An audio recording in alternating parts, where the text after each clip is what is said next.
ne va pas couper le gaz chez les ménages français. Elisabeth Borne s'est voulue rassurante hier. En revanche, les gros consommateurs, au premier rang desquels les entreprises, pourraient, elles, subir des coupures. Lundi, la Première ministre leur a demandé de réduire leur consommation d'énergie de 10%.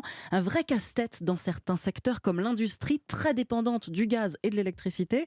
Exemple dans cette usine de verrerie à Aulnay-sous-Bois en Seine-Saint-Denis. Reportage Margot Faudéré. Ça, c'est des produits finis, donc double vitrage qui ont été assemblés en interne. Des doubles vitrages, Jean-Marc Pierry et ses 15 salariés en fabriquent des dizaines tous les jours. Ici, les vérandas et les portes vitrées s'amassent sur de grandes tables qui servent à les polir et les découper. Un équipement technique qui utilise beaucoup d'énergie. Alors diminuer la consommation de 10% n'est pas évident. Arriver à réduire sur des machines comme ça, en fait, c'est un petit peu compliqué. Dès qu'elle est en route, en fait, elle consomme exactement la même chose. Il n'y a pas de marge de manœuvre. Non, non. Ce qu'on peut faire, c'est des plus petits vitrages, les faire sur une plus petite ligne, qui consomme forcément moins par rapport à des lignes comme ça.